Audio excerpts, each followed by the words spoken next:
Code of conduct. What does it really mean, and how does it affect you and your friends in school? Well, it's actually fairly simple.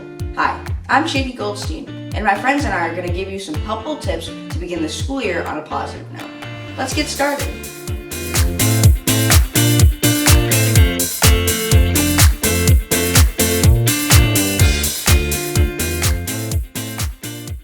So what is the Code of Conduct of the middle school? It's a comprehensive list of rules, responsibilities, and consequences that you're expected to follow as a student.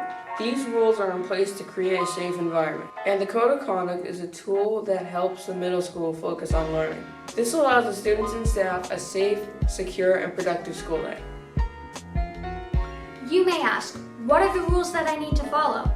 Well, there are very reasonable requests from the school. Let's first talk about the most distracting issue, but the easiest solvable solution: phones. Phones should be off and away at all times in the middle school.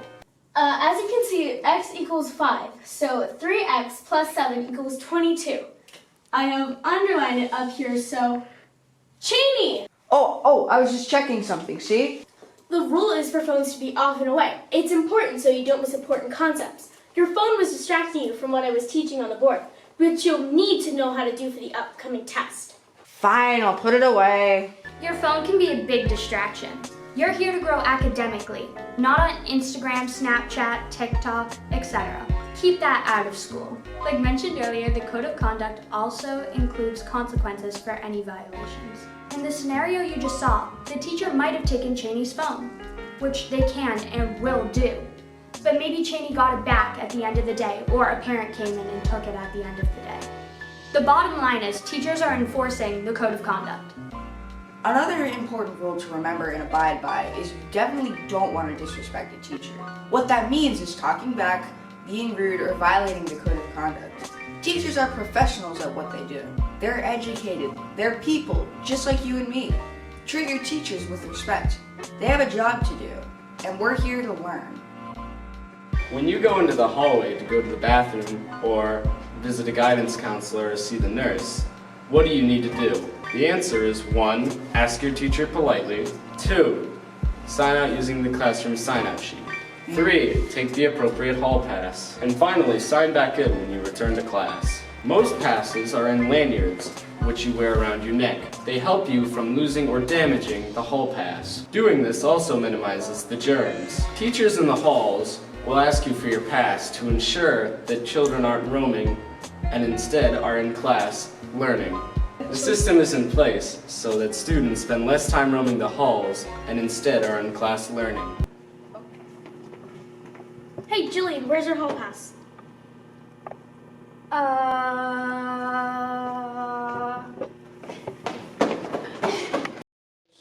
Alright, so obviously this is what you should not do, and will end up with you being in Mr. Carlson's room. No running in the halls. Safety first. These were just a few examples of the rules and violations of the Code of Conduct. You can find everything else you need to know in the school handbook. This can be found by opening Google Chrome and typing in prms.prsd.org. Once there, click the Students tab and you'll find the link to the student handbook. Once you access this link, scroll to page 9 and you'll find everything you need to know. So let me tell you about a few other things that you'll need to know before this video ends. The middle school has a handbook with a lot of useful information and not just the Code of Conduct.